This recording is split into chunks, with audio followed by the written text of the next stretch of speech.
Fascist Tarique রাষ্ট্রপতি শাহাবুদ্দিন চুপ্পু সাহেবকে বঙ্গভবন ছাড়া করে মনে মনে ভাবতেছিল মেলা বড় একখান কাম করে ফেলছি, আওয়ামী লীগের হাত থেকে বেশ খানিকটা বাঁচা যাইব, একটা স্বস্তির নিঃশ্বাস নিতেছিল। কিন্তু তাকে পদত্যাগে বাধ্য কইরা নতুন করে যে ফাড়াবাসের সিপাই বলল তারেক, এইটা এখন ওই হারে হারে বুঝতে পারতেছি। কিভাবে ফাড়াবাসের সিপাই বলল সেটা বলতেছি, তার আগে একটু বলে রাখা ভালো, শাহাবুদ্দিন চুপ্পু সাহেবের পদত্যাগে বা বঙ্গভবন ছাড়াই আওয়ামী লীগ শিবিরে একটা স্বস্তির নিঃশ্বাস বা একটা আনন্দের জোয়ার যে বইতেছে, এইটা মনে হয় একটু আশা করি বুঝতে পারতেছেন। এর কারণ হচ্ছে দেশের গুরুত্বপূর্ণ সময় বা একেবারে নাকাল অবস্থায় মেরুদণ্ড সোজা করে যে জরুরি অবস্থা জারি করার মতন সেই সক্ষমতা বা সেই সাহস যে শাহাবুদ্দিন চুপ্পু সাহেবের মধ্যে নাই বা ছিল না, এইটা কিন্তু প্রমাণিত হয়েছে। কিংবা তাকে নিয়োগ দেওয়া রাষ্ট্রপতি হিসেবে আওয়ামী লীগের যে একটা ভুল ছিল, এইটাও এখন চোখে পড়ার মতো দৃশ্যমান। এর কারণ হচ্ছে ডেভিল ইনুসের পুরো 18 মাসের অপশাসন ক্ষমতা দখল করা, সাবেক প্রধানমন্ত্রীর পদত্যাগপত্র খুঁজে না পাওয়া এবং তাকে এক প্রকার গৃহবন্দী করে রেখে দেশ বিরোধী অধ্যাদেশ জারি করে নেওয়া এবং তিনি অকাতরে সেই সকল দেশ বিরোধী অধ্যাদেশে সিগনেচার করে দেওয়া, তার আইনি ভিত্তি তৈরি করে দেওয়া, এগুলো তিনি অনায়াসেই করে গেছেন। কিন্তু তার নিয়োগকর্তা দলের জন্য কিছুই করেন নাই। তিনি বঙ্গভবনে বেঁচে আছেন না মরে আছেন তার কোনো খবর আমরা পাচ্ছিলাম না। এ নিয়ে আমরা অনেকে বেশ সরব ছিলাম, প্রতিবাদ পর্যন্ত করেছি। কিন্তু তার মুখে যখন কথা ফুটলো এই থেকে আওয়ামী লীগ শিবিরে বা আমাদের মধ্যে একটা চরম অস্বস্তি দেখা দিল। কেননা তিনি যেভাবে আওয়ামী লীগকে ফেসিস্ট, স্বৈরাচার, স্বাধীনতার ঘোষক জিয়াউর রহমান, স্বাধীনতার ঐতিহাসিক ইতিহাস, মীমাংসিত ঐতিহাসিক ইতিহাসকে বিকৃতকরণ এবং একের পর এসব কথাগুলো বেশ অস্বস্তির মধ্যেই ছিল আওয়ামী লীগ শিবির। আর এই কথাগুলো শুনলে পর মনে হইতো কি যে চামড়া কাইটটা ওইখানে লবণ বা মরিচ ছিটাই দেওয়া হচ্ছে। আবার তার উপরে ডেভিল ইনুস অনেক নির্যাতন, অনেক অন্যায় করেছে, তাকে গৃহবন্দী করে রেখেছে, এই ধরনের অনেক কথা তিনি বলেছেন। কিন্তু ডেভিল ইনুসের পুরো 18টা মাস যে আওয়ামী লীগের উপর বর্বরচিত হামলা, নির্যাতন, অত্যাচার, তিনি এবার একজন মুক্তিযোদ্ধা, অথচ স্বাধীনতার আতুর ঘর 32 ধ্বংস করা হলো, এই নিয়ে একটা টু শব্দ উনি এখন পর্যন্ত আজ অব্দি করে নাই। মিডিয়ার সামনে এই বিষয় নিয়ে একটা কথায় বলেছে, কেউ শুনেছেন? রাষ্ট্রপতি শাহাবুদ্দিন বা রাষ্ট্রপতির উপর ভিত্তি করে যে শেখেরি বেটি দেশে আসতেছেন না, এইটা যে প্রমাণিত হয়েছে, এইটাও তারেক এখন হারে হারে বুঝতে পারতেছে। ফেসিস্ট তারেক চুপ্পুর মুখ দিয়ে আওয়ামী লীগ সম্পর্কে এইসব বলি, অর্থাৎ তাকে ব্যবহার করে যে বঙ্গভবন ছাড়া করবে, ছুঁড়ে ফেলে দেবে, এইটা তো অনেক আগেই বলা হয়েছে, এটা অনেক আগে বেশ কয়েকটা ভিডিওতে বলেছি। সুতরাং তার ভিতরে যদি বোধ থাকতো তাহলে তিনি অনেক আগেই নির্বাচিত সরকার আসার পরপরই তিনি পদত্যাগ করতেন। ওই তারেকের মাইয়ের পায়ে সালাম কইরা চাকরির 5 বছর রক্ষা করার জন্য বা চাকরির পুরা মেয়াদ বাঁচানোর জন্য তাদের পিছনে দেওয়া স্ক্রিপ্ট অনুযায়ী পইরা পইরা জাতিকে বিভ্রান্ত করার মতো কাজ তিনি করতেন না। এবার বলি রাষ্ট্রপতিকে পদত্যাগে বাধ্য করে নতুন করে ফ্যাসিস্ট তারেক কিভাবে ফাটাবাসের সিপাই পড়লো সেই বিষয়টা বলি। নতুন রাষ্ট্রপতি তো নিয়োগ দিতে হবে নাকি, কিন্তু বিএনপি বা তারেকের সেই ক্ষমতা নাই যে বিএনপির মধ্য থেকে কোনো সিনিয়রের নেতাকে বঙ্গভবনে বসাবে বা রাষ্ট্রপতি বানাবে বা রাষ্ট্রপতি হিসেবে নিয়োগ দেবে। মার্কিন ডিপ স্টেট বা মার্কিনীরা যাকে চায় তাকেই রাষ্ট্রপতি হিসেবে বসাতে হবে, রাষ্ট্রপতি হিসেবে নিয়োগ দিতে হবে। আর এই পদের জন্য এরই মধ্যে একজন নারীকে তারা সিলেক্ট করে দিয়েছেন, তিনি আইরিন খান। খুব সম্ভবত বাংলাদেশের 23তম রাষ্ট্রপতি হিসেবে আইরিন খানের নামে শোনা যাচ্ছে এবং তিনি এই আগস্ট না সেপ্টেম্বরের আগে নাগাদ রাষ্ট্রপতি নিয়োগ দেওয়ার ক্ষমতা বিএনপি পারতেছে না বা নিয়োগ দিতে পারছে না।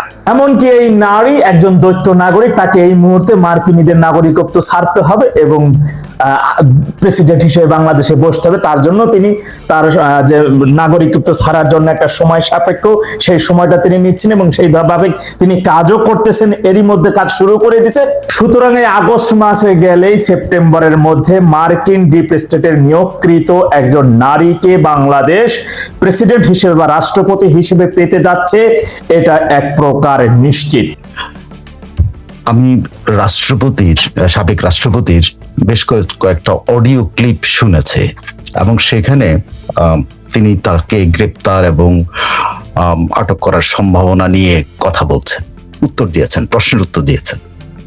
সেখানে তিনি উল্লেখ করতে চেয়েছেন যে সংবিধানের আর্টিকেল 51-এ তিনি কিভাবে প্রোটেক্টেড আছেন, এবং তিনি সবাইকে বলছেন আর্টিকেল 51 পড়তে। তো আমি চেষ্টা করেছি সংবিধানের আর্টিকেল 51 বুঝার। তো আর্টিকেল 51-এ যেটা আছে, যেটা নিয়ে উনি ভাবছেন যে উনি প্রোটেক্টেড আছেন, আমি যখন এটা পড়লাম এবং বারবার পড়লাম এবং বিভিন্ন উদাহরণগুলো, অতীতের কোনো উদাহরণ আছে কিনা সেগুলো খোঁজার চেষ্টা করলাম, করে দেখলাম যে সাবেক রাষ্ট্রপতি শাহাবুদ্দিন খুব সম্ভবত একটা ইলুশনের মধ্যে আছেন।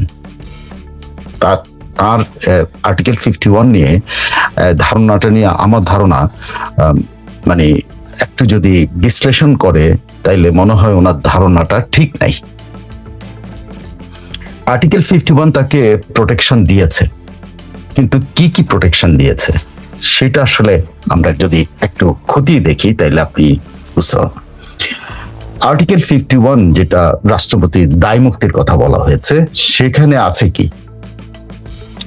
51-এর এক ধারায় আছে, রাষ্ট্রপতি তাহার কার্যভার পালনকালে বা কার্যভার পালনের উদ্দেশ্যে সম্পাদিত বা সম্পাদন করিয়াছেন বলিয়া অভিপ্রেত কোনো কার্য সম্পর্কে কোনো আদালতের নিকট জবাবদিহি করিতে বাধ্য হইবেন না।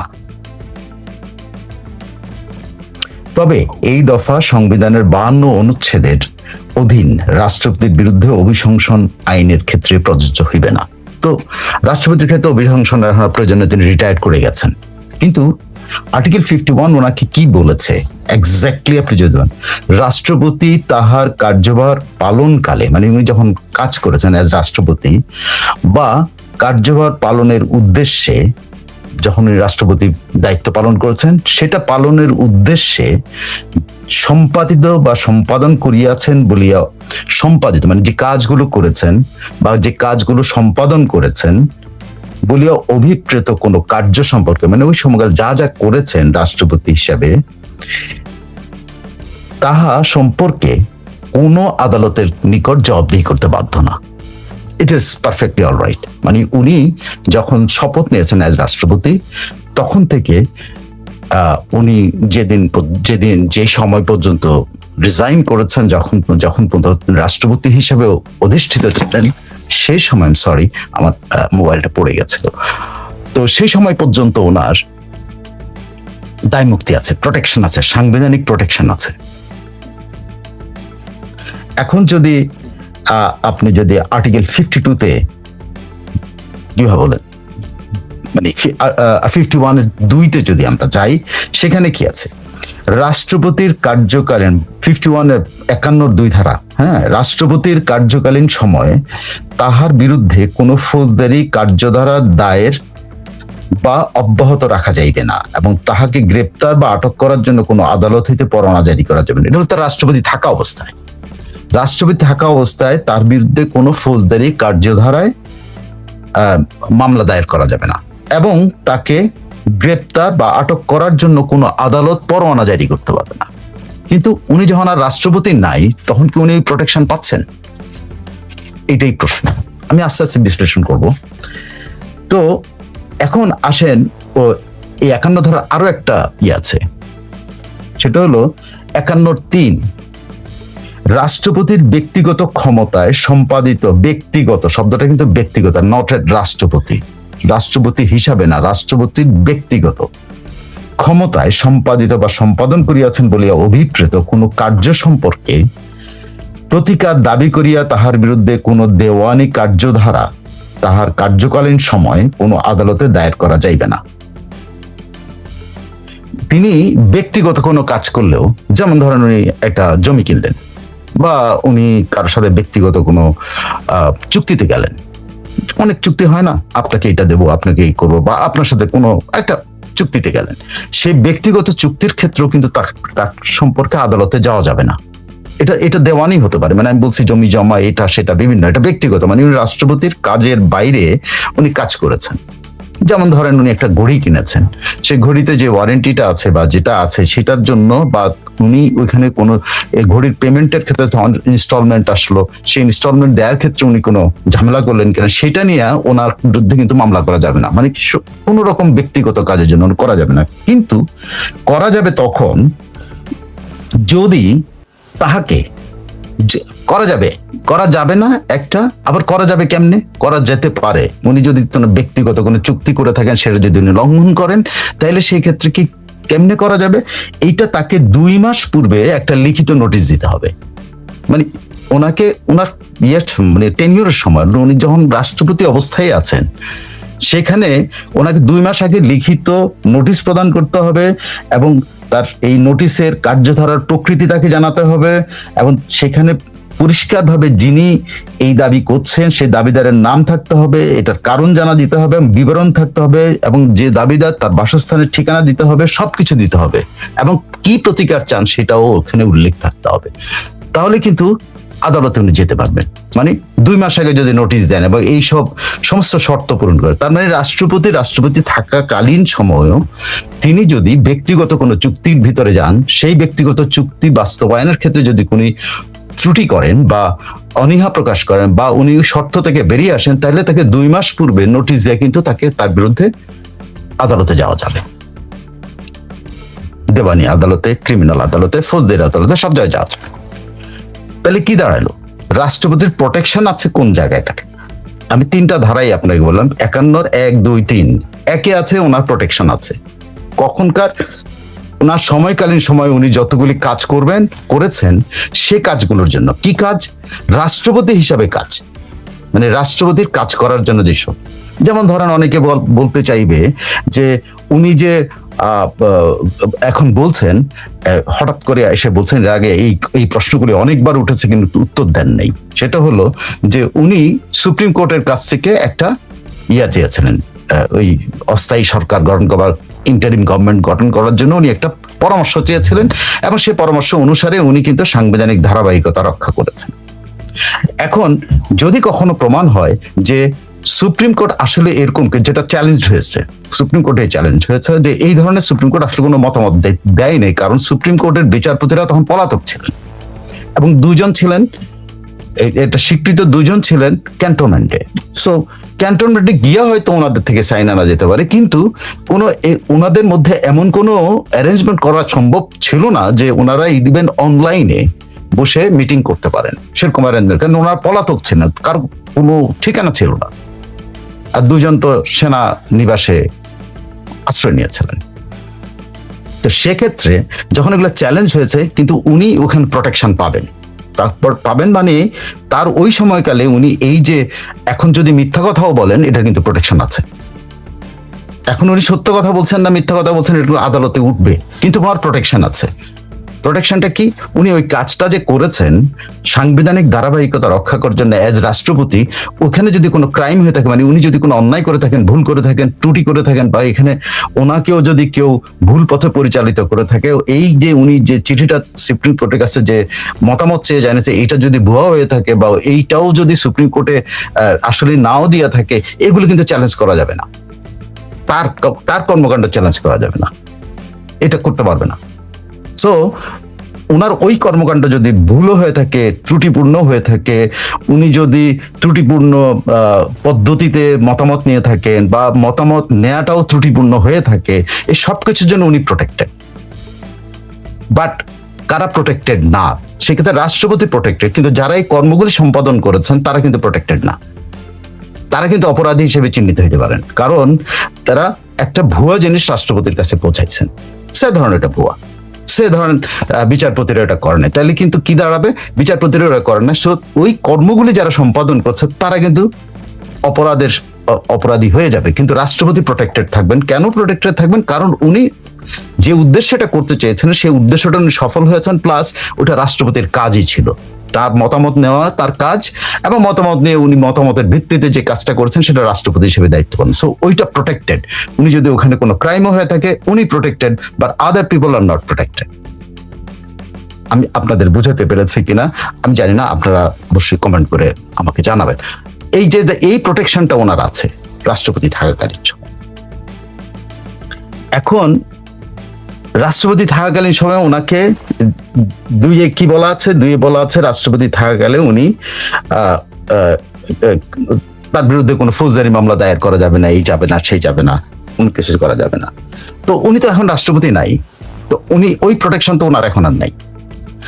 দেখেন, খেয়াল করে দেখেন, ওনার সময়কার টেনিউরটার সময় ওনার প্রোটেকশন আছে।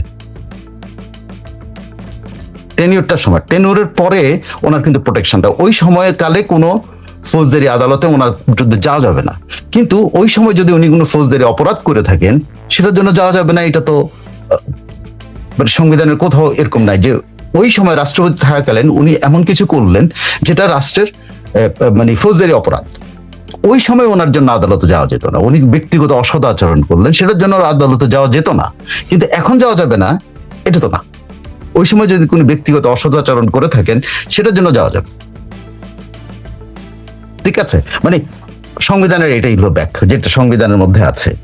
আর 53 সেটা হলো যে ওনার ব্যক্তিগত সম্পত্তির ব্যাপারেও কিন্তু উনি যদি এটা করে থাকেন সেই সময়কালের জন্য প্রোটেকশন। কিন্তু এখন উনি যদি ওই টেনিউরের সময় যদি কোনো জাল দলিল করে থাকেন, সে ধরনের জমি কেনার সময় জাল দলিল করছেন উনি, তাইলে যিনি জাল দলিল দ্বারা ক্ষতিগ্রস্ত হয়েছেন তিনি কিন্তু এখন তার বিরুদ্ধে ফৌজদারি অপরাধে তার বিরুদ্ধে কিন্তু আদালতে যেতে পারেন। হি ইজ নট প্রোটেক্টেড। উনি ফৌজদারি অপরাধের জন্য উনি ওই সময়কালের জন্য তার বিরুদ্ধে যাওয়া যাবে না, কিন্তু উনি কিন্তু এখন কিন্তু ওনার বিরুদ্ধে যাওয়া যাবে না এটা বলা, এটা কোনোভাবেই সংবিধান এটা বলে না। আরো কতগুলি উদাহরণ আছে। সেটা হলো আপনি দেখেন, এই যে হুসাইন মোহাম্মদ এরশাদ রাষ্ট্রপতি ছিলেন, তিনিও কিন্তু এইসব ধারা দ্বারা প্রোটেক্টেড ছিলেন। কিন্তু উনি যেগুলা ফৌজদারি অপরাধ করেছেন ইয়ের মধ্যে তার টেনিউরের সময়, তিনি যখন রাষ্ট্রপতির পদ থেকে তিনি কি সেটার জন্য দণ্ডপ্রাপ্ত হন নাই? হয়েছেন তো। কেন হয়েছেন? কারণ উনি ওগুলা ফৌজদারি অপরাধ করেছেন, সেই সময়কালে ওনার বিরুদ্ধে মামলা করা যায়নি, কিন্তু পরবর্তী সময় ওনার বিরুদ্ধে কিন্তু দুর্নীতির অভিযোগে মামলা করে তাকে কিন্তু দণ্ড দেওয়া হয়েছে। তো উদাহরণ আছে। সেখানে রাষ্ট্রপতি যেভাবে কল্পনা করতেছেন যে উনি প্রোটেক্টেড, আমি এই জায়গাটা আমার কাছে মনে হয়েছে রাষ্ট্রপতি ভুল করছেন। তিনি বুঝতে পারছেন না যে তিনি আসলে কিসের জন্য প্রোটেক্টেড। মানে আমি জানি না ওনার অ্যাডভাইজাররা, ওনার আইনজীবীরা ওনাকে কি অ্যাডভাইস করতেছে, I don't know, but as per constitution, অন্য কোনো ফাঁক ফোকর আছে কিনা আমি জানি না, বাট অ্যাজ পার কনস্টিটিউশন 51 ধারাতে তিনি যে দাবি করেছেন যে তিনি protected, no, is not protected. এটা গেল হলো ওনার রাষ্ট্রপতি সময়কালীন সময়। এবার আসেন ওনার রাষ্ট্রপতি সময়কালীন সময়ের আগেও তো ওনার একটা জীবন আছে, দীর্ঘ সময় জাজ ছিলেন, ওইটা দুদকের কমিশনার ছিলেন, তিনি ইসলামী ব্যাংকের ভাইস চেয়ারম্যান ছিলেন, তিনি বিভিন্ন সামাজিক সংগঠনের সাথে, ব্যবসায়িক সংগঠনের সাথে অ্যাডভাইজার হিসেবে ছিলেন। তাইলে উনি যে রাষ্ট্রপতির আগে যে সময়কালটা, ওনার জীবনের যে সময়কালটা আছে, সেখানে যদি কোনো ফৌজদারি অপরাধ করে থাকেন সেটার জন্য তো উনি প্রোটেক্টেড না। হু টেলস দিস? ওনাকে কে আইডিয়া দিচ্ছে যে তিনি প্রোটেক্টেড? কেমনে? দুদকের কমিশনার হিসেবে তিনি যদি কোনো দুর্নীতি করে থাকেন, এখন যদি সেটা বেরিয়ে আসে, তো বেরিয়ে আসলে উনি কি protected? No, no, he is not. তিনি যদি ইসলামী ব্যাংকের ভাইস চেয়ারম্যান হিসেবে যদি কোনো দুর্নীতি করে থাকেন সেটার জন্য প্রোটেক্টেড না। অলরেডি ইসলামী ব্যাংকের কত লাখ কোটি টাকা ইসলামী ব্যাংকে লোপাট হয়েছে বলে অভিযুক্ত এস আলমের বিরুদ্ধে মামলা হচ্ছে, মামলা চলতেছে। তো সেখানে উনি কি প্রোটেক্টেড? ওই মামলায় ওনার নাম আসলে কি হবে? যদি এস আলমকে সহযোগিতা করার জন্য ওনার নাম আসে, উনি কি protected? No, he is not. এই কথাটা মানে আমার ধারণা ওনাকে কেউ ক্লিয়ারলি বুঝাতে পারছে কিনা আমি জানি না। যেই মানে বিশাল দরাজ গলায় উনি বলছেন যে উনি প্রোটেক্টেড, 51 ধারাটা পড়ে দেখেন সংবিধানের, 51 ধারা পড়েই কিন্তু ওনার এই প্রোটেকশনের ছিদ্রগুলি বের হয়। উনি ওনার আগের জীবনের জন্য মোটেও প্রোটেক্টেড না। উনি ওনার ইয়েকালীন সময়ে, কি বলে, রাষ্ট্রপতি থাকাকালীন সময়ে যদি কোনো ব্যক্তিগত অপরাধ করে থাকেন, রাষ্ট্রপতি থাকাকালীন সময়ের জন্য উনি প্রোটেক্টেড ছিলেন, কিন্তু তারপর এখন যে কেউ তার বিরুদ্ধে যে কোনো অসদাচরণ যদি উনি করে থাকেন সেটার জন্য কিন্তু এখন আদালতে যেতে পারবে, কোনো ব্যাপার না। কারণ যেটা সাধারণ দৃষ্টিতে কোনো আইনজীবীর প্রয়োজন না, আমাদের বাংলা ভাষায় যদি আমরা ব্যাখ্যা করে জিনিসটা পড়ি, আমরা যদি মন দিয়ে জিনিসটা পড়ি, আমরা কিন্তু ফাঁক ফকরগুলো কিন্তু আমাদের চোখের সামনে আছে। এখানে কোনো আইনজীবীর দরকার নাই, ব্যারিস্টারের দরকার নাই, সংবিধান বিশেষজ্ঞের দরকার নেই। সাধারণভাবে আমি আদালতে যেতে পারি, আমি কি বিচার পাবো সেটা পরের ব্যাপার, আমি কি সলিউশন পাবো সেটা পরের ব্যাপার, কিন্তু আমি আদালতে যেতে পারবো না, এই সাধারণ ধারণাটা একেবারে। এখন যদি আমি আদালতে যেতে পারি, ব্যক্তিগত অসদাচরণের জন্য আমি আদালতে যেতে পারবো, যদি আমি আদালতেই যেতে পারি এবং সেই আদালতে যদি ওই মামলাটা, যে অভিযোগটা আমি করলাম, সে অভিযোগের ভিত্তিতে যদি উনি গ্রেপ্তারি পরোয়ানা যোগ্য অপরাধ করে থাকেন, তাহলে আদালত তার বিরুদ্ধে গ্রেপ্তারি পরোয়ানা দিতে পারবে না। কেন পারবে না? কারণ আমি যদি আদালতে যেতে পারি এবং সে অভিযোগটা যদি গ্রেপ্তারি পরোয়ানা যোগ্য একটা অপরাধ হয়ে থাকে, আদালত কেন তার বিরুদ্ধে গ্রেপ্তারি পরোয়ানা দিতে পারবে না? সো যারা এই আইডিয়াটা তাকে দিচ্ছে যে ওনাকে গ্রেপ্তার করা যাবে না, টোটালি আটারলি আমার ধারণা কি, আমার পড়া সংবিধান অনুসারে আমি যেটুকু বারবার পড়ে দেখেছি এবং অতীত উদাহরণগুলো করে দেখেছি, উনি কোনোভাবে পাবেন না। এরশাদ পায় নাই। এরশাদ তার রাষ্ট্রপতি থাকাকালীন সময়ের জন্যই উনি যে দুর্নীতি করেছেন সেটার জন্য তার দণ্ড হয়েছে। সো উনি রাষ্ট্রপতি থাকাকালীন সময়ে যদি অপরাধ করেন সেটার জন্য ওনার দণ্ড হতে পারে ওনাকে, এবং সেই দণ্ডের হতে পারে এরকম অভিযোগ হলে এরশাদ যেমন গ্রেপ্তার হয়েছেন তাকেও গ্রেপ্তার করা যেতে পারে। সো আমার দৃষ্টিতে সাংবিধানিক যে ব্যাখ্যাগুলো আছে বা সংবিধানের যে অনুচ্ছেদগুলোতে ওনাকে প্রোটেকশন দেওয়া হয়েছে, সে সংবিধানের অনুচ্ছেদগুলো অনুসারে আমার কাছে পরিষ্কার যে রাষ্ট্রপতিকে গ্রেপ্তার করা সম্ভব এবং বিচারও সম্ভব, অসম্ভব কিছু না। কারণ পরিষ্কার করে খেয়াল করে বলেন, ওনার একটা অতীত জীবন আছে, সেখানে দুর্নীতি হতে পারে। ওনার একটা অতীত জীবন আছে, তিনি সেখানে অসদাচরণ করে থাকতে পারেন। তিনি রাষ্ট্রপতি থাকাকালীন সময় অসদাচরণ করে থাকতে পারেন। তিনি রাষ্ট্রপতি থাকাকালীন সময় কোনো ব্যক্তিগত সম্পদ আহরণের সময় জালিয়াতি করে থাকতে পারেন। তিনি ব্যক্তিগতভাবে কাউকে প্রতারিত করতে পারেন। সে কোনটা কি আছে সেটা আমার জানা নেই, বাট ওনাকে মানে ট্রায়ালে নেওয়া যাবে না, ওনাকে অ্যারেস্ট করা যাবে না, এই আইডিয়াটা আটারলি রং। ইট totally depends on the government. যে দল আছে এখন, শাসক শ্রেণী যে দল, তারা যদি রাষ্ট্রপতিকে প্রোটেকশন দিতে চায়, তারা কোনোটাই আমলে নেবে না। তারা কোথাও মামলা হইতে দেবে না, মামলা হলেও তারা এটা ঝুলায় রেখে দেবে, কোনো কিছুই তারা সামনে আগাতে দেবে না। মানে রাষ্ট্রপতিকে তারা যদি মনে প্রাণে মনে করে এই রাষ্ট্রপতিকে আমরা প্রোটেকশন দেবো, আমরা রাষ্ট্রপতি টাচ করবো না, তাহলে অসম্ভব বলে কিছু নাই। তারা সরকারের পক্ষে এটা সম্ভব এবং সরকারি দলের পক্ষে এটা সম্ভব।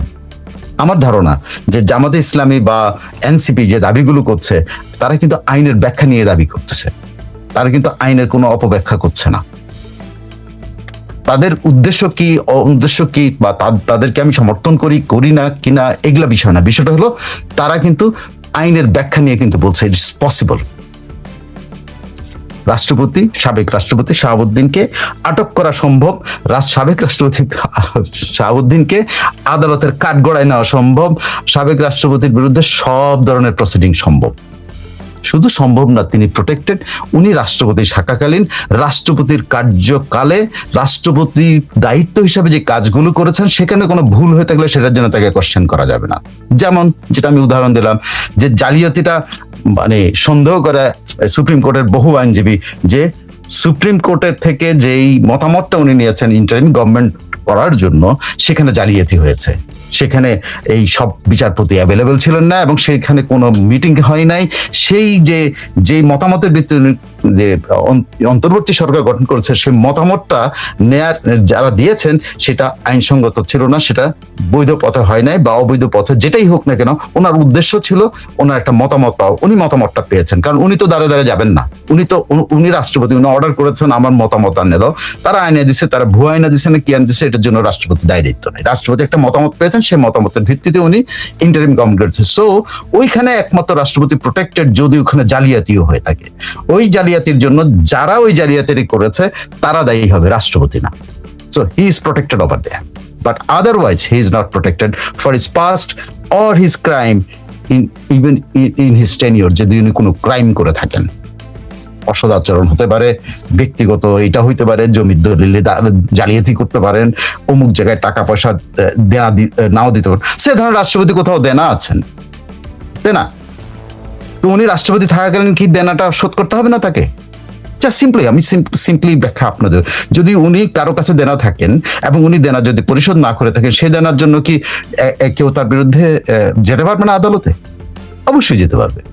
ইভেন রাষ্ট্রপতি থাকাকালীন সময় কিন্তু আর্টিকেল 51(2) অনুসারে তিনি কিন্তু তার বিরুদ্ধে আদালতে যেতে পারত 2 মাসের নোটিশ দিয়ে, যে 2 মাসের নোটিশ সে দিত রাষ্ট্রপতিকে, হে রাষ্ট্রপতি আপনি আমার কাছে 1 লাখ টাকা আপনার কাছে আমি পাই, আপনি কথা অনুসারে 1 লাখ টাকা পে করেন নাই, এবং আপনার কাছে এই পাওয়ার আমি ওই ব্যক্তি বা আমি ওই প্রতিষ্ঠান আপনার কাছে এই টাকা পাই, আমার পরিচয় এই সেই সবকিছু, আমার অ্যাড্রেস ম্যাড্রেস সব দিয়ে কিন্তু 2 মাস আগে আমি নোটিশ পাঠাই, কিন্তু তাকে বিরুদ্ধে কিন্তু আমি ফৌজদারি আদালতেও যেতে পারবো, দেওয়ানি আদালতেও যেতে পারবো, সব জায়গায় আমি যেতে পারতাম থাকাকালীন সময়।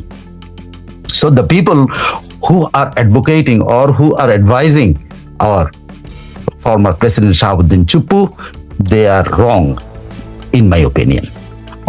আমার বাংলা ভাষায় সংবিধান পড়ে যেটা মনে হয়েছে, ইংরেজি ভাষায় সংবিধান পড়ে হয়েছে, কোনোটার মধ্যে আমার কারণে এই বুদ্ধির মানে প্রবলেম হয় নাই বুঝতে যে এখানে আসলে উনি যেটা আশা করছেন, যেটা উনি ইন্টারভিউ দিয়ে বেড়াচ্ছেন, এটা উনি প্রাপ্য, উনি প্রোটেক্টেড না।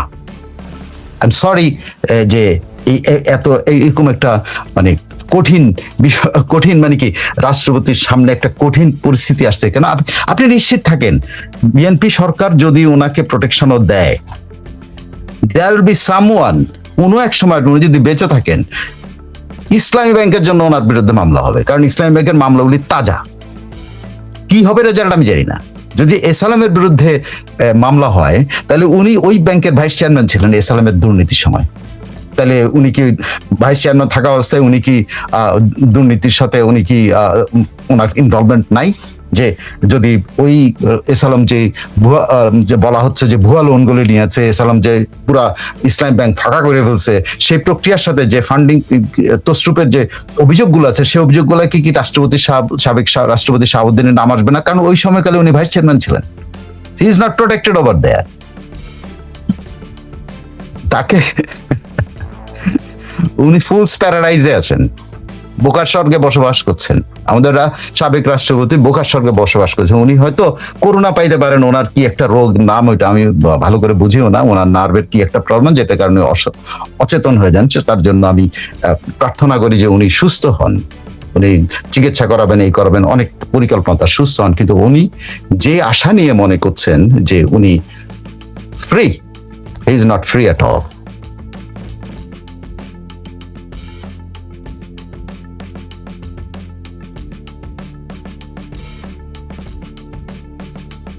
কোনো সন্ধান হয়নি, কারণ প্রত্যেক বছর ওনারা এটাকে রিনিউ করেন, প্রত্যেক বছর নতুন করে ওনারা চান যে কাকে কাকে অ্যাক্টিভেশন কার্ড দিবেন।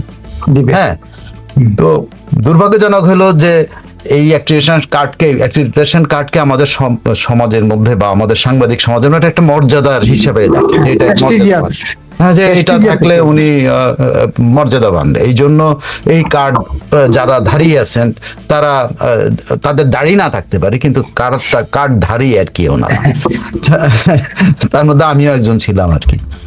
শেষ দিকে আর আমার কোনো মানে শেষ 8-10 বছর আমি আমার কার্ড, আমার নামও আমি নিজেকে উইথড্র করেছি, আমার কোনো দরকার ছিল না। না, এটা কোনো প্রয়োজন নাই, এর কোনো প্রয়োজন না। আপনি যদি সেক্রেটারিয়েটে যেতে চান, আপনার কার্ড নিতে হবে, আপনি পুলিশকে ঘুষ দিয়েও ঢুকতে পারেন, ইট ডাজন্ট ম্যাটার। আমাদের একটা সময় ছিল, আমার একটা ঘটনার কথা আপনি বলি, তখন প্রেস ক্লাবের দিকে গেটটা ছিল, তো একদিন অনেক বৃষ্টি, প্রচন্ড বৃষ্টি, তখনকার এখনকার মতো এরকম সুদৃঢ় ছিল না, একটা গেট ছিল আর কি। আপনারা সে সময় হয়তো ঢাকায় আপনারা ওইভাবে মানে এই গেটের ওই সময়টা আপনারা দেখেন, এই পাশে একদম প্রেস ক্লাবের গেটের পাশে একটা গেট ছিল। তো সেই গেটের অনেক বৃষ্টি, তো বৃষ্টির মধ্যে দিয়ে আমিও কি কারণে যেন দৌড়ায়, মানে বৃষ্টি একটু থামছে, তখন দৌড় দিয়ে যায় আমি ওখানে একটা ইয়ের মতো ছিল, শেডের ওখানে গেছি। শেডের ওখানে পুলিশরা দাঁড়ায় থাকতো, ওখানে পুলিশদের একটা থাকার ইয়েটা ছিল, তখন বৃষ্টির পানিতে ভেসে গেছে। তো হঠাৎ দেখি যে বৃষ্টির পানিতে সব টাকা ভাসতেছে, মোচড়ানো টাকা। এখানে আচ্ছা। মোস্তারাম টাকা, ওখানে মানে ঢোকার সময় পুলিশকে হয়তো হাতে দিতে পারে নাই, ফালাই দিয়ে চলে গেছে। আর পুলিশ এগুলো সংগ্রহ করার সময় না বৃষ্টিতে ভেসে গেছে আর কি। আর ভাইসে এই টাকাগুলো ভাসতে ভাসতে রাস্তার দিকে আসা শুরু হয়েছে, কই মাছের মতো ভাসতেছে। ভাসতেছে। তো আমার এগুলা মানে অনেক মজার মজার অনেক আছে যে এরকম। এবং মেইন গেট দিয়ে কোনো ব্যাপারই না, আপনি ঢুকতে চাইতেন, আপনার ঢোকাটা কোনো ব্যাপার না, আপনি টাকা দিয়ে ঢুকতেই পারতেন। সো বাংলাদেশের প্রেস সচিবালয়ে ঢোকার জন্য টাকাই যথেষ্ট ছিল একটা সময়। এখন কত কি আমি জানি না, কারণ আমি 8 বছর ধরে, অলমোস্ট 7-8 বছর ধরে আমি আর জানি না। কিন্তু টাকা কোনো ফ্যাক্ট, টাকা হইলে আপনি ঢুকতে পারবেন, এটা নিশ্চিত থাকেন, এটা সম্ভব। আর কি আছে? আর আছে আপনার যদি মিনিমাম একজন পিআরওর সাথে পরিচয় থাকে। একজন সাংবাদিকের সাথে একজন পাবলিক রিলেশন অফিসারের মন্ত্রণালয় এটা থাকে না, এটা তো অস্বাভাবিক ঘটনা। একজন পিআরওর সাথে পরিচয় থাকলে, অথবা আপনার যদি মন্ত্রীর পিএস এর সাথে পরিচয় থাকে, অথবা সচিবের পিএস এর সাথে পরিচয় থাকে, কারো না কারোর সাথে তো আপনার পরিচয় আছে, পরিচয় হয়। একজন সাংবাদিক যদি সেক্রেটারিয়েটে যেতে চান, কারো না কারো মাধ্যমে, কোন না কোনো একজন সাংবাদিক তিনি ঢাকায় সাংবাদিকতা করেন বা মফস্বলে একটু ভালো সাংবাদিকতা, তার মফস্বলে একজন সংসদ সদস্যের সাথে তার পরিচয় নাই, এটা হইতে পারে না। তো সংসদ সদস্যের সাথে তো সে ঢুকে যেতে পারে, কোনো ব্যাপার না। তো কোনো না কোনো পন্থা, সরকারি কর্মকর্তা আছে, পিআরও সাহেব আছেন, পিএস সাহেব আছেন, সচিবের পিএস আছেন, না তারপরে একজন অ্যাসিস্ট্যান্ট সেক্রেটারি আছেন, একজন সিনিয়র অ্যাসিস্ট্যান্ট সেক্রেটারি আছেন, একজন ডেপুটি সেক্রেটারি আছেন, একজন জয়েন্ট সেক্রেটারি বা কয়েকজন জয়েন্ট সেক্রেটারি আছে, এডিশনাল সেক্রেটারি আছে। কেউ না কেউ আপনার একজন পরিচিত থাকলেই তো আপনি ঢুকে যেতে পারেন। এই কার্ডের কোনো দরকার আছে? কোনো দরকার নেই। বাট বাংলাদেশে আমরা এটাকে প্রেস্টিজিয়াস মনে করি, যে কারণে আমরা এসব কার্ড করি। কিন্তু পৃথিবীর কোথাও আমি আপনার বলে আমাদের প্রেস অ্যাক্রেডিটেশন কার্ড আমি পৃথিবীর কোথাও কোনো কাজে আসছে আমি দেখিনি। আমি বহু কনফারেন্সে জয়েন করছি ইন্টারন্যাশনালি, বহু কি বলে কনফারেন্সের উপর সরকারি মানে ইন্টারন্যাশনাল প্রতিষ্ঠানের ইয়াতে, যেমন এডিবির অনুষ্ঠানে জয়েন করছি, ওয়ার্ল্ড ব্যাংকের অনুষ্ঠানে জয়েন করছি। আমার এগুলোর কোনো প্রয়োজন হয় নাই। আমি অনেক সাংবাদিকতার অনেকগুলা সেমিনারে জয়েন করছি, কোনো কিছু পড়ার নাই। আপনার কি দরকার? আপনার পরিচয়টা কি? আপনার প্রতিষ্ঠানের কার্ডটা হলো আপনার পরিচয় ইন্টারন্যাশনালি, ওটা হইলে আপনার আর কিছু লাগে না। তো আমাদের দেশের এই কার্ড সারা দুনিয়াতে কচু ওরও ঘন্টা দিয়েও মাপে না, কিছুই আসা যায় না। এই আপনার পিআইডি কার্ড থাকলে কি না থাকলে আমার কোনোদিন প্রয়োজন হয় না, নেভার এভার। কিন্তু এটা প্রেস্টিজিয়াস আমাদের দেশে। আপনার একটা কার্ড থাকলে আপনার কাছে, হ্যাঁ আমি তো কাউকে না বলে এই এক সেক্রেটারিয়েটে ঢোকার জন্য এক কার্ড। আর কোথায় আপনি এই কার্ড লাগে? আরেকটা হলো আবার ফরেন অফিস কি করছে, তারা তাদের ঢোকার জন্য আবার আলাদা পাসের ব্যবস্থা করছে। হ্যাঁ, রেস্ট্রিকশন অবশ্যই থাকবে সব দেশে, কিন্তু বাংলাদেশের মতো জায়গাতে রেস্ট্রিকশন কারো না কারোর সাথে আপনার খাতির আছে। এই ভাই 14 কোটি মানুষ, 18 কোটি দেশের মানুষে কোথাও না কোথাও একটা আত্মীয় খুঁজে পাবেন, কোথাও না কোথাও বন্ধু খুঁজে পাবেন, আর না হোক বড় ভাই খুঁজে পাবেন, আর না হোক ছোট ভাই খুঁজে পাবেন। আর যদি না পান কিছু, পুলিশ তো আছেই, আপনার টাকা দিয়ে আপনি ঢুকতেই পারেন। এটা এটা এটা এটা একদম ওপেন। আমি আপনার তো ঘটনা, এটা সত্য, আমি জানি। টাকা আছে আপনার কাছে আর আপনি ঢুকতে পারবেন না, এটা হয় না। তারপর মন্ত্রীদের গাড়ি আছে, আপনার কেউ জিজ্ঞাসা করবেন না, মন্ত্রীর গাড়িতে করে আপনি ঢুকে যেতে পারেন, কোনো কিছু তার জিজ্ঞেস করবে না। এই এক জিনিসের জন্য আমরা এর পেছনে, এবং তথ্যমন্ত্রী এই লয়া মিটিং করে, আরে বাপরে বাপ, সারা বাংলাদেশে উনি নাহলে 500 কার্ড দিবেন। এর লেগে মন্ত্রীর এত সময় বাংলাদেশের মন্ত্রীদের, যে উনি অ্যাক্রেডিটেশন কার্ডের সবাই সভাপতিত্ব করতেছে। আর আমার না মাঝে মধ্যে মনে হয় যে এইসব কাজের জন্য যদি মন্ত্রী হয়, তার দরকার কি? আমাদের দেশে এত মন্ত্রীর দরকারটা কি? এটা দেখ যে এই কার্ড কমিটি একজন PIO enough, press information officer, যিনি পিআইও কি বলে, পিআইও কি বলে, প্রেস ইনফরমেশন অফিসার নাকি প্রিন্সিপাল ইনফরমেশন অফিসার, এরকম কিছু একটা। তিনি হলেই তো যথেষ্ট। তা তিনি মিটিং করবেন না, ওখানে উপদেষ্টা আছেন, উপদেষ্টা ওখানে বাঁ পাশ দিয়ে বসে থাকে, ডান পাশ দিয়ে বসে থাকে আরেকজন পিআইও বসে থাকেন, মাঝখানে মন্ত্রী বসে সভাপতিত্ব করতেছে। কারণ আমাদের সিবি নিয়ে ওনারা নাচে, এই সিবি দিয়ে কিন্তু বুড়ো হয়ে গেছে সবাই। সেই সিবি নিয়ে ওনার দেখে যে যোগ্যতা বিচার করা, আর এরে দেওয়া যাবে কিনা, সাংঘাতিক ব্যাপার না? ওইদিকে আবার প্রধানমন্ত্রীর কার্যালয়ে আবার একটা কার্ড আছে, সেটার জন্য আবার ওইখানে আবার লিস্টি পাঠাইতে হয়। এই কার্ড যদি প্রধানমন্ত্রীর কার্যালয়ের জন্য আপনার কার্ড নিতে হয়, তাহলে আবার এই কার্ডের দরকার কেন? সো ইট ইজ রিয়েলি আমাদের দেশ খামোখাই আমরা আমাদের সময়টা ব্যয় করতেছি, এবং এই তথ্যমন্ত্রী খামোখা এই সময় ব্যয় করতেছে এই কার্ডের পেছনে। এবার আসলে আপনার দ্বিতীয় মিটিং এর কথা বলি। উনি পরামর্শ দিচ্ছেন কি? উনি পরামর্শ দিচ্ছেন যে সাংবাদিকরা অ্যাক্টিভিস্ট হতে পারে না। আরে ভাই, নসিহত দেওয়া বহুত সহজ, ও চাওয়াজি করা বহুত সহজ। আপনি কার পাশে বসেছিলেন? ছবিটা দেখেন তো। দুর্গন্ধ সচিব নামে একটা সচিব ছিল না? ওই দুর্গন্ধ, যার মুখ থেকে দুর্গন্ধ বেরিয়েছে সারা 18টা মাস ধরে, তার পাশে বসে রয়েছেন। ওই অ্যাক্টিভিস্টের পাশেই তো আপনি বসে আছেন। তার পাশে বসে আপনি নসিহত দেন কাকে? তার দাওয়াতে গেছেন কি? বেঙ্গল কি ইনিশিয়েটিভ, এখানে সুহাসিনী হায়দারকে ডাকে নিয়ে আসছে। সুহাসিনী হায়দার ঠিক আছে, ভারতের হিন্দু পত্রিকার একটা নাম করা কূটনৈতিক রিপোর্টার, ঠিক আছে, কিন্তু তাকে এক পাশে বসাইছেন, আরেক পাশে আপনি দুর্গন্ধের সাথে বসে রয়েছেন। আপনি সারা শরীর তো দুর্গন্ধ হয়ে গেছে। এখন এই তথ্যমন্ত্রীর আশেপাশে দিয়ে তো যাওয়া যাবে না কয়েকদিন। এই দুর্গন্ধ তার গোসল করতে হবে, তারা অনেকদিন অনেকদিন শ্যাম্পু একটা পুরা শেষ করতে হবে তাকে, পুরা শ্যাম্পু শেষ করতে হবে তাকে, মানে অ্যাটলিস্ট এক মাস ধরে একটা শ্যাম্পু কিনা দিতে হবে। কেউ না কেউ নিশ্চয়ই কিনা দিছে এতদিনে, যারা এই দুর্গন্ধ থেকে মুক্তি পাইতে চায় তারা নিশ্চয়ই কিনা দিছে। যেমন ওবায়দুল কাদেরের গড়ি কিনা দিত, এখন ওনারে শ্যাম্পু কিনা দিতে হবে আমাদের। এছাড়া তো কোনো উপায় দেখতেছি না।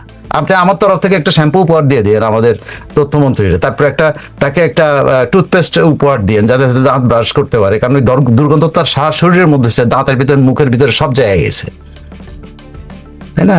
পারলে একটা রেজার দিয়ে দেন, যেন চুল কামাইতে পারে, কারণ এই চুলের ভিতরে গন্ধ ঢুকে পড়ছে। চুল কামায় উনি যেন টাক হইতে পারে।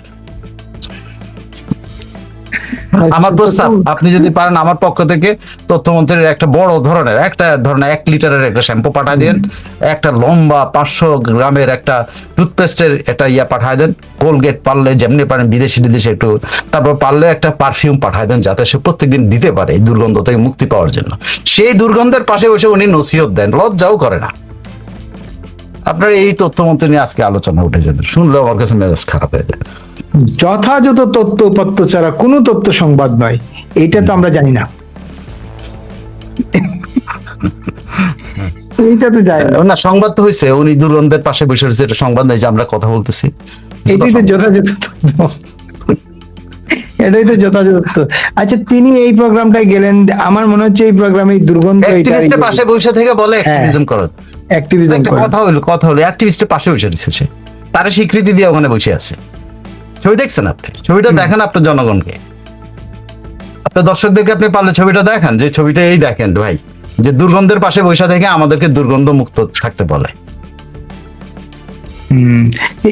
এইভাবে কি এই তথ্য মন্ত্রণালয় এত গুরুত্বপূর্ণ কাজ রেখে মন্ত্রী যদি এইসব বিয়েতে গিয়া উপস্থিত হইয়া সময় নষ্ট করেন, অর্থের অপচয় করেন, ইলেকট্রিশিয়ান কার্ডের জন্য মিটিং করেন, এইগুলা যার যেটা কাজ, তাকে কাজ নাই তো, কাজ নাই, কাম নাই, সব ধরেন।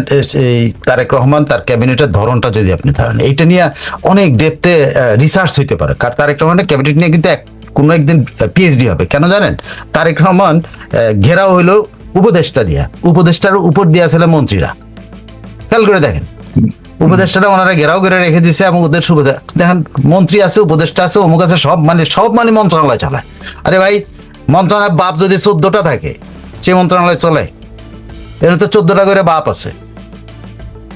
মন্ত্রীদেরকে পাহারা দেওয়ার জন্য উপদেষ্টা, আপনি খেয়াল করে দেন, খলিলকে পাহারা দেওয়ার জন্য সবসময় ফরেন অ্যাডভাইজার একটা সাথে রেখে দিছে। এটা কেমন ধরনের বরকত? এটা খলিলের গলার মধ্যে একটা দড়ি লাগানো আছে, সে দড়ি ধরে রেখে দিছে। খেয়াল করে দেখেন, ওই যে মার্কো রুবিওর সাথে সাক্ষাৎ করতেছে কে? খলিল। ওখানে যা অ্যাডভাইজার আছে, কি জানে কি গোপন কথা বলে যায় না। মানে এটা নিয়ে একটা পিএইচডি হইতে পারে, যে পিএইচডি তো একটা অভিসন্দর্ভ হতে পারে যে তারেক রহমানের ক্যাবিনেট কিভাবে চলতো, এটা কারা চালাচ্ছে। কারণ 2টা করে বাপ আছে প্রত্যেক মন্ত্রণালয়ের প্রতি। আপনি ইভেন সালাউদ্দিনেরও বাপ আছে ওখানে, এই জাহেদ ওখানে বাপ। দেখেন, সালাউদ্দিন সবচেয়ে ইনফ্লুয়েন্সিয়াল একটা স্বরাষ্ট্র নাকি উপদেষ্টা হইলো এই জাহেদ। হ্যাঁ, তাই তো শুনলাম। আমি তো জানি না, আপনার সামনে আমি তো শুনি রে ভাই, আপনার সামনে খবরগুলো দিবেন। তথ্যমন্ত্রী তো বাপ আছে জাহেদ একটা, সব জায়গায় একটা করে জাহেদ। এই খলিলের একটা বাপ আছে, ওই কি যেন একজন আছে যে পররাষ্ট্র বিষয়ক উপদেষ্টা, উনি খলিলের সাথে পাহারা দিয়ে ঘুরে বেড়ায়। খলিল কোথায় কি অসংলগ্ন কথা ভালো হবে সেখানে। তো প্রত্যেক জায়গায় যদি একটা বাপ রাখেন, 2টা বাপ রাখেন, তো 2টা বাপে মানে 2 বাপ যদি হয় সন্তানের, আপনি বোঝেন যে এই ঠেলা কি অবস্থা, ভয়াবহ অবস্থা দাঁড়াবে। এদের কোনো, এরা তো গভীর সংকটে পড়বে, কোন বাপরে ইয়ে করতে হবে। এই সেক্রেটারিটা কোন বাপ মানবে আমি তো জানি না। দেখেন পিআইওর অবস্থা, পিআইও এর ওখানে বসে থাকে আরেক বাপ, মানে ওই জাহেদ বসে থাকে, তাহলে পিআইও ওখানে আছে কেন? হ্যাঁ, প্রেস ইনফরমেশন ডিপার্টমেন্টের বাপ হইলো পিআইও, তো ওখানে যায় যদি আরেক বাপ বসে থাকে তো পিআইওর কামটা কি? দুইটা মানে সব জায়গায় বাপ বসায় রাখছে তারেক রহমান। এই ক্যাবিনেটের কিন্তু এক পর্যায়ে যদি ফেল করে এই ক্যাবিনেট, এই সিস্টেমের কারণে ফেল করবে। শেখ হাসিনা আমলেও কিন্তু উপদেষ্টা ছিল, কিন্তু উপদেষ্টা এরকম পাশে বসে থাকতো না, এখানে তো পাহারা দেয়, পিআইওকে পাহারা দিচ্ছে, তথ্যমন্ত্রীকে পাহারা দেয়, স্বরাষ্ট্রকে পারলে পাহারা দেয়, এই পররাষ্ট্রকে পাহারা দিচ্ছে, সব জায়গায় পাহারা দিতেছে। আপনি দেখেন ওই যে কি বলে প্রবাসী কল্যাণের ওখানে আবার উপদেষ্টা আছে, হ্যাঁ, সব জায়গায় 7-8 জন মাহাদি আমিন, প্রবাসী কল্যাণের উপদেষ্টা মাহাদি আমিন। মাহাদি আমিন তো ওই যে মাহাদি আমিন হলো কি হ্যাঁ, ওইখানে উপদেষ্টা, ওখানে উপদেষ্টা। তারপর উনি প্রধানমন্ত্রী কার্যালয়ের উপর, ওখানে দুইটা বাপ, একজন প্রেস সেক্রেটারি একজন বাপ, উনি আবার আরেক বাপ, প্রেস সেক্রেটারির উপরের বাপ উনি। ওখানে আবার মুখ্য সচিব আছে আরেক বাপ আছে, ওখানে আবার প্রধানমন্ত্রী সচিব আছে আরেক বাপ আছে, মানে বড় বাপ, ছোট বাপ, মাঝা বাপ, সাইজা বাপ, কত বাপ যে আছে এক প্রধানমন্ত্রীর কার্যালয়ে। বাপের সংখ্যা এবং সৎ ভাইয়ের সংখ্যা, ওই যে আরেকটা সৎ ভাই ঢুকেছে, আর কিছু সচিব মতো বনতে যার একটা রাজনীতি ঢুকেছে, এটা হ্যাঁ, এটা দেখলাম একটা সচিব সচিবের মর্যাদায় ঢুকেছে সহকারী, বিশেষ সহকারী যেগুলো আছে এগুলো হলো সৎ বাপ, আর ওগুলো হলো মানে ডাবল বাপ আর কি। একটা সচিব একটা বাপ আছে, ওখানে আরেকজন সচিব মজা আছে, ওটার একটা সৎ বাপ বানাইছে। ওখানে প্রেস সেক্রেটারি মাহাদি আমিন আছে, ওখানে আরেক বাপ, মানে আমি জানি না কে কার বাপ ওখানে, কে ছোট বাপ, কে বড় বাপ, কে মাজ্জা বাপ, কে সাইজা বাপ, এটা তো বোঝা যাচ্ছে না। সো এটাও রিসার্চ হচ্ছে, সাংবাদিকদের এইটার উপর একটা রিপোর্টিং করা, প্রত্যেক মন্ত্রণালয় ধরে যে বাপেরা ওখানে কি করতেছেন। 2 বাপ সব মন্ত্রণালয়ের মধ্যে আছে, মন্ত্রী একটা বাপ অধিকার, সচিবের ওখানে দেখা গেল যে বিশেষ সহকারী বসায় দেন, সচিবের উপর মাতবরি করতেছে। এবং আপনি দেখবেন কোন মন্ত্রী ব্রিফ করছে, দেখা গেল তথ্য উপদেষ্টা আবার এই বিষয়ে ব্রিফ করতেছে, তার মতো কইরা সবাই করতেছে। তো খুব ইন্টারেস্টিং। তার মানে সরকারের কারো উপর কারো নিয়ন্ত্রণ নাই, এটা পরিষ্কার। আমি জানি না তারেক রহমান কারোর উপর নিয়ন্ত্রণ করতেছে, কিভাবে করতেছে আমি কইতে পারি না। একমাত্র কয়েকটা জায়গাতে বাপ বসাইতে পারতেছে না এখন, সেখানেও বসাই কিনা বাপ, তাও বসাইছে, তো কিছু বসাইছে। আপনি দেখেন প্রতিরক্ষা উপদেষ্টা, ওখানেও একটা বাপ বসায় রেখে দিচ্ছে। ভাই ওরা প্রতিরক্ষা মন্ত্রী করেন রে ভাই, অসুবিধার কি? হ্যাঁ, লোকটারে প্রতিরক্ষা মন্ত্রী করেন, না করেন প্রতিমন্ত্রী করে দেন না, তাও তো সে লোকটা ইন্ডিপেন্ডেন্টলি কাজ করতে পারে। ওখানে সে উপদেষ্টা ভাব। এখন এই লোকটাকে যদি সেনাপ্রধান না মানে, কারণ সে প্রোটোকলে কিছুই না তার কাছে, সে যদি প্রোটোকল মানতে চায় অফিসিয়ালি, উপদেষ্টা তো তার কিচ্ছু না, সে উপদেষ্টা। সে কার উপদেষ্টা? প্রধানমন্ত্রী উপদেষ্টা। সে সেনাপ্রধান তারা মানতে যাবে কেন? তার দরকারটা কি? নৌবাহিনী প্রধান তারা মানতে যাবে কেন? মানে হলো কেন জানেন? মানে হলো ওই যে প্রধানমন্ত্রীর উনি সখ্য বন্ধু, এই জন্য কি জানে প্রধানমন্ত্রীর কাছে তাদের বিরুদ্ধে কান পড়া দেয় কিনা, এই জন্য তারা মানে। এই ছাড়া অন্য কোনো প্রোটোকল অনুযায়ী মানার কিছু নাই কিন্তু ওখানে। উপদেষ্টা কি জিনিস? আমাদের সংবিধানের মধ্যে কোনো উপদেষ্টার পদ আছে না? তো না থাকলে উপদেষ্টা কি করে হয় কিনা যে বাপ হয়? এটা তো সৎ বাপ বা মানে অন্য বাপ আর কি। এইভাবে চলবে। কিন্তু আমার একটা বিষয় হলো আগ্রহ জানার আর কি, যে তথ্যমন্ত্রী দায়িত্ব নিয়ে যখন বলেছিলেন যে উনি দেখবেন, ওই সাংবাদিক নেতারা যখন কথা বলছিল, উনি বলছিলেন উনি দেখবেন আমাদের যে সিনিয়র সাংবাদিকরা, শাহরিয়ার কবির, আসাদুজ্জামান নূর, শ্যামল দত্ত প্রেস ক্লাবের সাধারণ সম্পাদক, শ্যামল দাপুরের কাগজের সম্পাদক, তারপর মুজাম্মেল বাবু, ফারজানা রূপা, শাকিল আহমদ, আরো অনেকে যাদের নাম 14 জনের উপরে তো একেবারে আটক কারাগারে, তাদের ব্যাপারে তো উনি কোনো কথা বলেন না। এ ব্যাপারে কি ওনার মুখে কুলো পাটা নাকি? উনি নিষিদ্ধ নাকি কথা বলা? না, আমি এটা সম্পর্কে আসলে আমরা বলতে আমার ধারণা আমরা বলেই আসলে আরো বেশি হচ্ছে, মনে হচ্ছে যে আমরা মানে এদের পক্ষ কেন কথা বলতেছি, এই জন্য ওদেরকে বেশি। এই জন্য আমি আর এই যে বারবার আমরা নাম বলি না, আমার মনে হয় আমরা প্রতিবার যখন নাম বলি এটা 1 সপ্তাহ করে তাদের জামিন পিছায় আমরা যখনই কই। সো আমার মনে হয় এইটা মানে ইন্টারন্যাশনালি ভাই, অ্যামনেস্টি ইন্টারন্যাশনাল কথা বলতেছে, যে সবাই কথা বলতেছে। হ্যাঁ, সিপিজে কথা বলতেছে, তারপরে কি বলে কমনওয়েলথ জার্নালিস্ট অ্যাসোসিয়েশন কথা বলতেছে, ইন্টারন্যাশনাল অর্গানাইজেশন অনেকই কথা বলতেছে। কই কোনো কাজ হচ্ছে? কোনো কাজ কেউ তো কানে নিচ্ছে না, পাত্তাই দিচ্ছে না। তারা মনে করে কি জানেন? তারা মনে করে তাদের হস্তক্ষেপ হচ্ছে, এটা নাকি হস্তক্ষেপ। সো আমরা যখন কথা বলি না, তাহলে এই আমাদের কথা বলার কারণে এই জামিনগুলো আরো ডিলে হয়। আপনি আপনি খেয়াল করে দেখেন যে তারেক রহমানের বন্ধু, হ্যাঁ, যে গিয়াসউদ্দিন আল মামুন, হ্যাঁ, তার টেলিভিশন চ্যানেল ওয়ানেও কিন্তু এই সংক্রান্ত বিশাল একটা রিপোর্ট হয়েছে। চ্যানেল ওয়ানও কিন্তু রিপোর্ট করেছে যে বাংলাদেশে এখন 266 জন ইয়ের বিরুদ্ধে মামলা, হত্যা মামলা, এই মামলা সেই মামলা দেওয়া আছে, এতজন অ্যারেস্ট হয়ে আছেন, তাদের জামিন কোনোভাবেই আগাচ্ছে না, কোনোভাবেই আগাচ্ছে না। সেখানে মঞ্জিল মোর্শেদ কথা বলেছেন যে সরকারের নীতি নির্ধারক মহল যত উনি মঞ্জিল মোর্শেদ তো সরাসরি কোর্টের উপরে উনি ঝাড়ছেন যে কোর্ট তো কোনোভাবেই এই করতে জামিন দিতে পারছে না, কারণ সরকারের নির্দেশনা আছে না দেওয়ার জন্য। মঞ্জিল মোর্শেদ কথা বলছেন ওই রিপোর্ট। আমি থ্যাঙ্কস জানাই চ্যানেল ওয়ান কর্তৃপক্ষকে বা গিয়াসউদ্দিন মামুন বা যারা ওখানে নিউজের দায়িত্ববান আছে, তারা সাহস করে মানে তারেক রহমানের বন্ধুর টেলিভিশনে অ্যাটলিস্ট জিনিসটা প্রচার হয়েছে, তাদেরকে ধন্যবাদ জানাতে, তাদের কনগ্রাচুলেশন জানাই যে তাদের এই সাহসটুকু হয়েছে, তারা করছেন, এই সাহসের জন্য তাদের ধন্যবাদ জানাই। কিন্তু কথা হচ্ছে কি, এইটাও তো কানে যায় না, কানে যায় না। এটা দিলেই মনে হয় যেন আপনি আপনি যখন কারো নাম উচ্চারণ করতেছেন সংসদ মনে করে আপনি তার সাপোর্টার্সও, এটা দেওয়া যাবে না। এটা খুব ডেঞ্জারাস একটা সিচুয়েশন পাচ্ছেন এখানে। তথ্যমন্ত্রীর আপনি কি হয়, তথ্যমন্ত্রীর সাথে তো আমি বললাম না, সৎ বাপ থাকবে, বাপ থাকবে, আপনি কেমনে ওই প্রতিষ্ঠান ওই সংসার চলবে? একজন মহিলার যদি 2জন হাজবেন্ড থাকে বা একজন পুরুষের যদি 2টা বউ থাকে, সে সংসার চলে? খালি ওই বিবেচনা করেন না, মুসলমানদের চলতে পারে 4খান বউ, মানে বউদেরকে ব্যবহার করা ছাড়া আর কোনো কাজে তো হয় না, মানে ওই সংসার তো আর চলে না। 4 জনের মত তো 4টা হয় নাকি? মুসলমানদের অনেক হ্যাঁ, যে 4টা বউ, তারা 4জন বউ করেন, 4জন বউ হলে সংসার চলে না তো।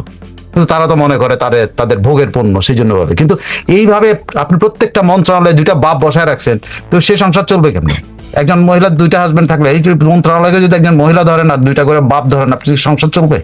ওই মহিলা সংসার চালাইতে পারবে? 2 হাজবেন্ডকে সে মেনটেন করে চলতে পারে? এটা খুব আদিকালে হইতে পারতো, এখন কি আর এটা সম্ভব? সরি আমি এইভাবে উদাহরণ দেওয়ার জন্য, but this is the truth, যে এই সিচুয়েশনটা কিন্তু এরকম পর্যায়ে 2 বাপের সংসার হয়ে গেছে প্রত্যেক মন্ত্রণালয়। এই তাহলে তো আমরা আর কথা বলা উচিত না আমাদের বন্ধুদের জন্য, কারণ হচ্ছে তারপরে বলতে হবে তারা যদি এইভাবে করে, এটা তো খুব খারাপ জিনিস। বলতে তো হবেই, আমাদের জারি রাখতেই হবে, যে আমাদের দাবি জারি রাখতেই হবে, আদারওয়াইজ তো আমাদের বন্ধুরা ওরা এরকম করে আমাদেরকেই কোণঠাসা করতেছে। সো এটা জারি রাখতেই হবে, বাধ্য আমরা, যদিও এটার জন্য যদি তাদের জামিন না হয় সেটার জন্য কিছু করেন না, কিন্তু আমাদের জারি রাখতে হবে। সরকারের উচিত আসলে ব্যাপারে একটা করা হয়, স্পার না স্পার না, এদের জামিন হবে না বললেই হয়। এই কৌশল করে করে এই জেলের মধ্যে রেখেই তাদেরকে একদম করে দিতেছে। চিন্তা করেন 2টা বছর ধরে তারা কারাগারে সবাই, এবং চিকিৎসা পাচ্ছে না সবাই। তো অলমোস্ট সবাই নানা শারীরিক সমস্যা আছে বিভিন্ন জনের, কারো প্রেশার, কারো কারো ডায়াবেটিস, কারো এই সেই নানা রোগ আছে, কারো ক্যান্সার, নানা কিছু।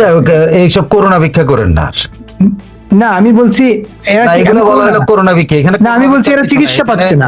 না করোনা ভিক্ষা আর করেন না, কারণ ওটা ওদের দায়িত্ব দেওয়া, এটা করোনা ভিক্ষা হয়। এই করোনা ভিক্ষা করলে ওরা দেয় না। দেখেন আপনি এরকম করবেন, কাল পরশুদিন, কালকে যখন আবার রোববার হবে, তখন কেউ দেখা করতে যাবে, তার দেখা করতে দেবে না। ওষুধ নেওয়া যাবে, ওষুধ দিতে দেবে না। একটা খাবার নেওয়া যাবে, খাবারটা দেবে না, আটকায় দেবে। আপনার এই কথা বলার জন্য বললো যে তো এইটা বলছে, এটা থামাইতে হবে, আটকাইতে হবে। তথ্যমন্ত্রী তো মূল কাজ রেখে আকাশে আছেন, তিনি নতুন ইতিহাস আমাদেরকে শিখাইতেছেন প্রজন্মকে, এইসব নিয়ে ব্যস্ত। তিনি মুক্তিযুদ্ধের ইতিহাস শিখাইতেছেন, নতুন করে আমরা লিখতে হবে ইতিহাস। এই মোটামুটি এই ছিল। এর মধ্যে এত করে একটা জিনিস, দেশব্যাপী সাংবাদিকরা আক্রান্ত হচ্ছেন, এটা কিন্তু বন্ধ হচ্ছে না। আজকেও কুয়াকাটায় দেখলাম, কালকে রাত্রে কুয়াকাটায় দেশ রূপান্তরের প্রতিনিধিকে হাতুড়ি দিয়ে, লাঠি দিয়ে পিটে আহত। এরকম অথর্ব তথ্যমন্ত্রী থাকলে তো এটা হবেই। একটা অথর্ব তথ্যমন্ত্র, সে তার জাহিদরে ঠেকাইতে পারে না, উপদেষ্টা ঠেকাইতে পারে না। সে কনস্টিটিউশনালি, বাংলাদেশ কনস্টিটিউশন হচ্ছে সে মন্ত্রী, কনস্টিটিউশনাল পদ, সে কনস্টিটিউশন মন্ত্রী। আর ওই বেটা হইলো কি, আমার তারেক রহমানের ইচ্ছা, তার কাছে তার পায়ের তলায় পড়ে থাকে তথ্যমন্ত্রী। আপনি করবেনটা কি? সে এক কথা কয়, তো উপদেষ্টা আরেক কথা কয়। লজ্জা থাকলে পদত্যাগ করে চলে যাওয়া, যে উপদেষ্টার সংসার চালাক, আমরা ভাই চলে যাই। চালা তোরা তোদের তথ্য মন্ত্রণালয়ের সংসার যেটা যেটা চালা খায়া মারা যা থাক, এগুলো এদের লজ্জাও তো না, মানে ওই মন্ত্রী পদও লাগবে, বুঝছেন? এটা ছাড়া তো চলে না। এটা একদম। আমরা কয়েকটা কমেন্ট পরে আমরা শেষ করবো, একেবারে শেষ দিকে চলে আসছি। প্রথমে একটা কমেন্ট পড়ি। আপনার সাইফুল স্টুডিওতে মেন্টর মিসি যে ইয়েটা দেখছেন একটু আগে, এই রাষ্ট্রপতির উপর, উনি একটা কমেন্ট করছেন কোনটা? শাহাবুদ্দিন সাহেবের। আমি পড়ি, ভাই আপনার ভিডিওটা পুরো দেখলাম প্রাক্তন রাষ্ট্রপতি শাহাবুদ্দিনের উপর। শাহাবুদ্দিন সাহেবের উপর অনেক রাগ ছিল, কিন্তু আপনার ভিডিও দেখার পর মনে হলো আসলেই ভদ্রলোক অনেক ক্রাইসিসে জর্জরিত ছিল। এইটা আমি পড়লাম আগে, শুরুর দিকে উনি কমেন্টটা করছেন মাঝামাঝি সময়। তারপরে অনেকে কমেন্ট করছেন, ইয়ে লিখছেন, উনি কি আজকেরটা দেখে করছেন নাকি আগের? আজকেই তো। না, আজকে তো আমি সে ক্রাইসিসের কথা তো আজকে হলো তার সাংবিধানিক বিষয় আলোচনা করছি। আচ্ছা, আগেরটা তাই আগের হয়তো হইতে পারে। একদম। আচ্ছা, তারপরে বেলামেন্টাল লিখছেন যে চারদিকে কার্ড আর কার্ড, সার্জিওগুর নাকি রেড কার্ড ইয়েলো কার্ড নিয়ে আসতেছে। এগুলো দিলে আমরা ভালো থাকবো। আবার গ্যাস নাই, গ্যাস কার্ড একটা দেওয়ার কথা ছিল, গ্যাস কার্ড তো দেয় নাই, গ্যাস সংকট তৈরি হয়েছে আবার। হ্যাঁ, তারপরে আরেকজন কি জানি লিখছেন, আচ্ছা মেন্টর মিডিয়া একটা লিখছেন, নেত্রী আসবে, আসতে হবেই, নেত্রী আসবে, দেশ ৭১-এর দেশ হবে, সত্য তো সত্য, ক্ষণিকের জন্য চাপা পড়ে তারপর ভয়ঙ্কর রূপে নিজেকে আত্মপ্রকাশ করে, জয় বাংলা, জয় বঙ্গবন্ধু, যুগান্তকারী উন্নয়নের প্রতীক নেত্রী। আচ্ছা, আর খুশি এন্টারপ্রাইজ দিতেন, ৫ আগস্টের পর সবচেয়ে বেশি মৃতদেহ পাওয়া গেছে মেয়েদের, নদী খাল বিলে। এই মৌলবাদীরা নারীদের ধর্মের দোহাই দিয়ে ভোটের জন্য ব্যবহার করেছে নারীদের, এখন সুবিধা দেওয়ার জন্য হোটেলে তুলছে। কোথায় আজ নারীবাদীরা? নারীবাদীরা করতে দেবে ঢাকা ইউনিভার্সিটির মতো জায়গাতে, তারা টিএসসির মতো জায়গাতে পর্দা লাগাইতেছে।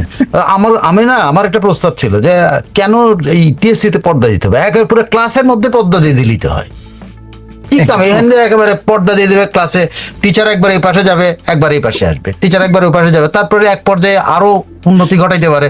একই ক্লাসে 2টা টিচার থাকবে, একটা মহিলা টিচার থাকবে, একটা পুরুষ টিচার।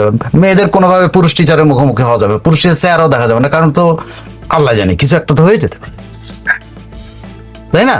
এই তারা ইসলাম কায়েম করতেছে কোথায়? টিএসসিতে। কেন ইসলাম কায়েম টিএসসি করে? আমার প্রস্তাব হলো, এই শিবিরের কাছে এটা প্রস্তাবটা আমার, যে শিবির তোমরা এত ছোট ছোট জায়গাতে কাম না করে বড় জায়গাতে করো।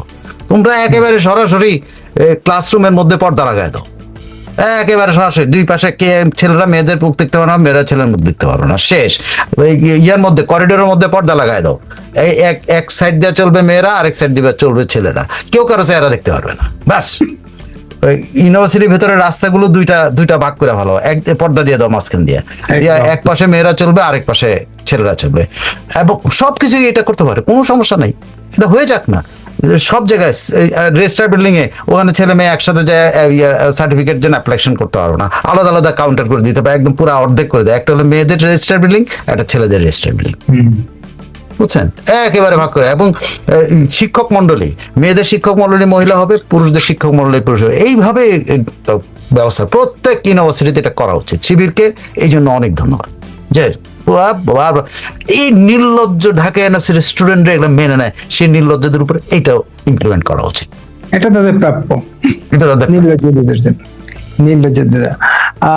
তারপরে খুশি এন্টারপ্রাইজ আরেকটা লিখছেন, ৫ আগস্টের আগে বহুত সুশীল সমাজ পাওয়া গিয়েছিল, কোথায় আছে সেই? এখন সুশীল নেই তো, সব কুশীল হয়ে গেছে ভাইয়া। আমরা এই কুশীল নিয়ে বহু বলছি আর কি, এদের নিয়ে একটা পর্ব করেন। কুশীল নিয়ে বহুত পর্ব করছি, একটা পর্ব না অনেকগুলো করছি। হ্যাঁ, তারপর মার্কিন চুক্তির ঘেরাগুলো যুক্তরাষ্ট্র থেকেই কেনা হবে ৮ লাখ টন গম। এটা নতুন কিছু না জানতো, এটা তো আগামী 5 বছর যুক্তরাষ্ট্র থেকে গম কিনা হবে, এটা তো আগেই চুক্তি হয়েছে এই দানব ইউনূসের সময়ে। আচ্ছা, ফখরুলকে রেখেছে আচ্ছা, তারপরে নাটকের বাকের ভাই ফাঁসি নাড়তে প্রধানমন্ত্রী ফোন, কিন্তু বাস্তবে বিনা বিচারে জেলে ঢুকিয়ে রেখেছে, কি আর করবেন? এটা তো নাটক না, এটা বাস্তব।